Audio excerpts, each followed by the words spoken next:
All right, so today we're going to be diving into a case that's really tough. Yeah. The Hello Kitty murder. Oh, yeah. It's one of those stories that I think kind of forces us to look at the really dark parts of humanity.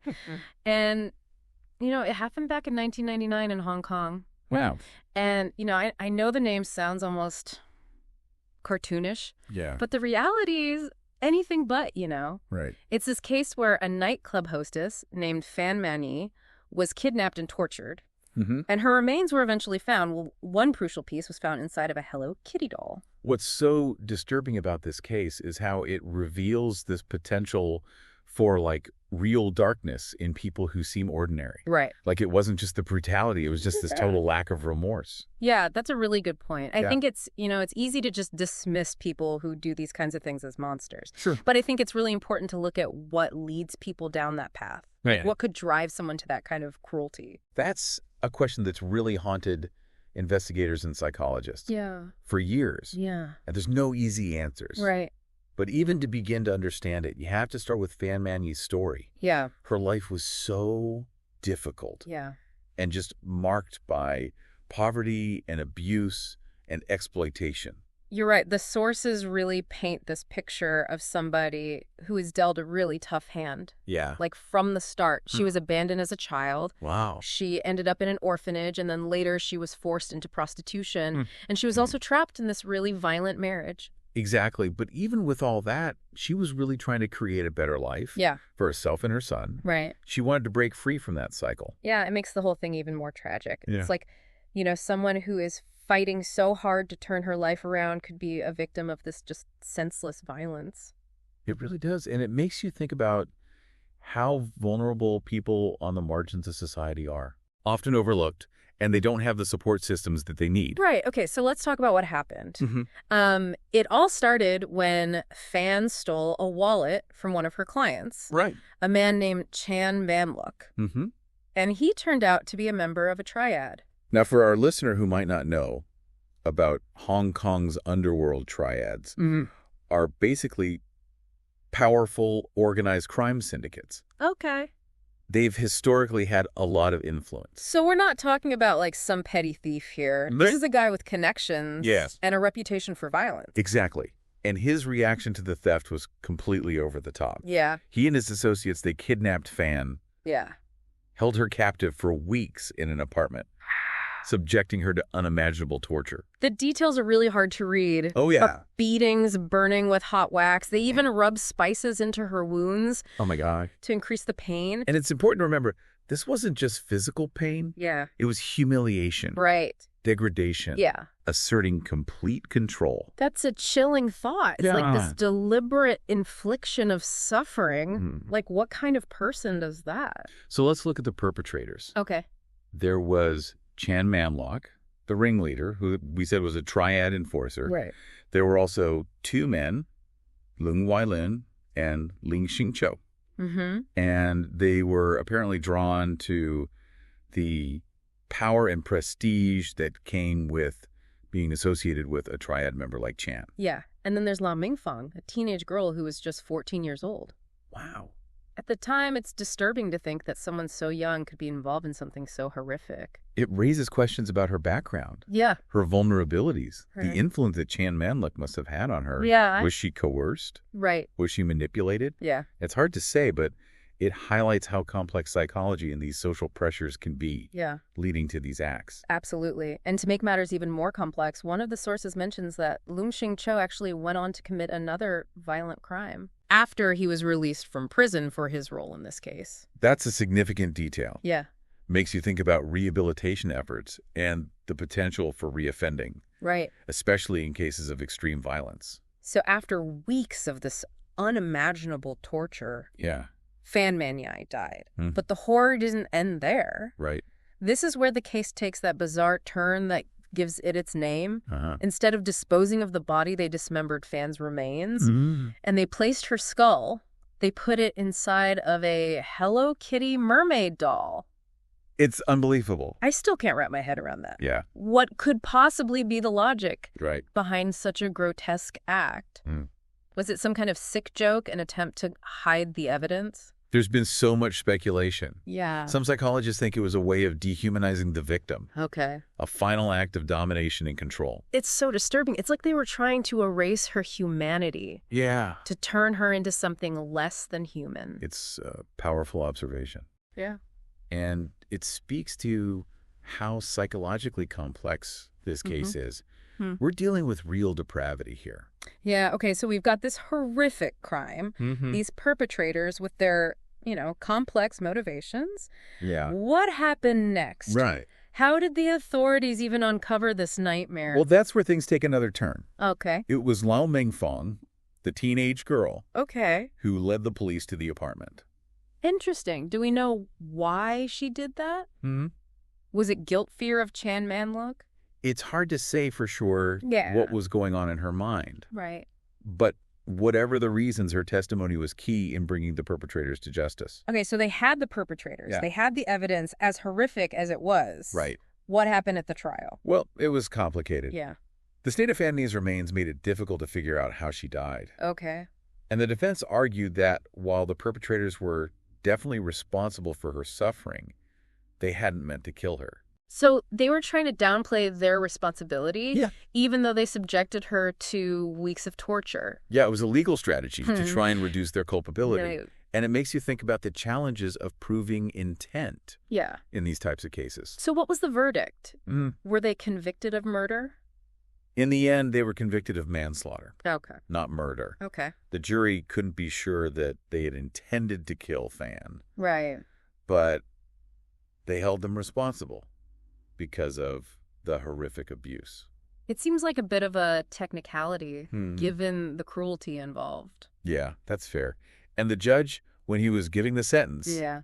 made it clear that he thought this was one of the most brutal and depraved cases he'd ever seen. I'm not surprised. This Yeah. whole story is just, it's hard to even process. Yeah, it really stays with you. Yeah. But I think it's important that we don't shy away from this darkness. We have to understand it, Yeah. analyze it, and learn from it. I completely agree. This case, as horrific as it is, can teach us a lot about the darker parts of human nature, For sure. the complexities of the legal system, the broader societal issues that contribute to violence. Exactly. And that's what we'll explore more as we continue our deep dive into the Hello Kitty murder Yeah. host speaker. So we've talked about the crime and the trial, but what about like the aftermath? Yeah. What happened after the verdict? Yeah, that's a good point, because sometimes the story doesn't just end there. Right. So what happened to the apartment Mm. where Fan Manny was held and tortured? Well, it was actually demolished in 2012. Really? It's a hotel now. Wow. I can't imagine anyone forgetting what happened there. Right. It's like the building itself is like a symbol of the crime. Yeah, some places just hold on to those memories. Yeah. Physical manifestations of the trauma. So what about Fan Manny's remains? Yeah. What happened to them after the trial? Her skull was actually kept by forensic pathologists for years Oh, wow. while the appeals process went on. Okay. It wasn't until 2004 that it was finally returned to her family Wow. for cremation. It's kind of strange to think about her skull being kept as evidence for so long. Yeah. It's like another layer of dehumanization Yeah. being reduced to an object in a legal process. It's a reminder that even in death, the victims of these crimes can be denied dignity. Were any of her other remains returned to her family? They did find a necklace belonging to Fan Okay. in the apartment refrigerator during the investigation, Okay. and it was given to her son. I can only imagine the sentimental value for him, this tangible connection to his mother. Right. It makes me think about her son. He Yeah. was so young when Yeah. all of this happened. It's just unimaginable. I can't even imagine the trauma Yes. of growing up knowing your mother's story. There's not much info about him publicly, Right. which makes sense. Yeah. Yeah.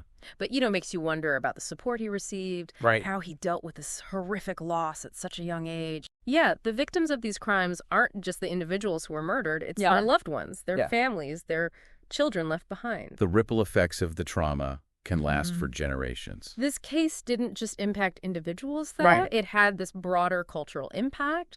The sources mention that 2 films were made in 2001 directly inspired by the case. Wow. Human Pork Chop and There Is a Secret in My Soup. It's not surprising. Yeah. I mean, cases like this capture the public imagination. Yeah. They tap into our fascination with the dark side of human nature. Right. And make us confront our deepest fears. Exactly. And they make us ask how we as a society process these events. You're right. True crime isn't just entertainment. No. It's a reflection of our anxieties about the world. Mm-hmm. But making films about these real-life tragedies also raises these ethical questions. Yeah. Are we exploiting real suffering Yeah. for entertainment? Where's the line? Yeah, it's a debate that's still going on today. It is. But regardless of where you stand on that, Mm. it's undeniable that the Hello Kitty murder left a mark on Hong Kong. It did. It became this cautionary tale, Yeah. this reminder that darkness exists even in modern societies. And it sparked all these conversations. Yeah. About triad activity, Right. the exploitation of women, Mhm. the failings of the justice system. It forced people to confront some uncomfortable truths. Yeah, and it led to calls for reform, Right. for better protection for vulnerable people, Mhm. for more effective rehabilitation. Like with Leung Ching-to Exactly. being released and then reoffending. It emphasizes the need for change, not just punishment. It's a reminder that justice doesn't stop with a verdict. Nope. We need to address the root causes of violence, Right. support victims, and work to break these cycles of harm. I completely agree. Understanding this case and what happened after can hopefully lead to some meaningful change. Yeah. We can learn from this and work towards a safer future. Okay. But there's one more thing we should talk about. Sure. Something that gets to the heart of understanding this whole thing. You're talking about the psychology of these perpetrators. Like, Right, what yeah. could drive someone to do this? Right, we touched on it earlier, but I think we need to go deeper. We've covered so much ground. Yeah, we have. The details of the crime, Mhm. the trial, the lasting impact on Hong Kong. Right. But I think there's one more layer we need to look at. Okay. The psychology of the perpetrators. Yeah. What could lead people to this kind of cruelty? It's a question that's really fascinated people for a long time. Right. We can't get inside their heads, of course. Of course. But by looking at the details, the background of the perpetrators and the research, we can gain some insights. So let's start with Chan Manlok, Okay. the ringleader. Right. We know he was a triad member. Mhm. History of violence. Yeah. Was this just a case of a hardened criminal acting out, Right. or was there something more? Yeah. It's rarely that simple, is it? It's not. So his triad background definitely played a role. For sure. But not every triad member does these kinds of things. Right. So we have to look deeper. Okay, so what are some of the psychological factors that might have contributed? Well, some experts have said he might have had antisocial personality disorder Okay. or sociopathy. Right. It's where you lack empathy, disregard for social norms, Right. prone to impulsive or violent behavior. And the sources said they were remorseless. Yeah. Which fits. Exactly. And when you combine that with the triad culture, Mm-hmm. you get a dangerous mix. But the other perpetrators weren't all triad members. Right. What led them to participate? That's where group dynamics come in. Okay. Even people who aren't normally violent can act in extreme ways in a group, Right. especially with a leader like Chan Manlok. So they were caught up in his influence? That Possibly. they wouldn't have acted this way on their own? Maybe not. Lam Yingfang, the teenage girl, is a good example. Okay. She was young, looking for belonging. Yeah.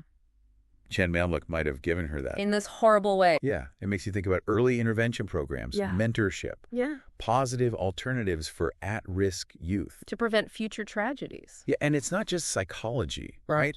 There are societal factors. Like what? Poverty, lack of opportunity, exposure to violence. Yeah. These things can push people to the fringes, Right. make them more susceptible to gangs. So this case is really a glimpse into these complex things. It is. Individual psychology group dynamics, social forces. It reminds us that violence isn't a simple thing.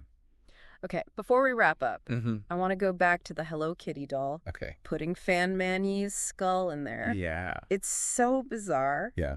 Was there a meaning behind it, or was it just cruelty? Right. Tough to say for sure, but I think the symbolism matters. Yeah. Placing it in this symbol of innocence. Yeah.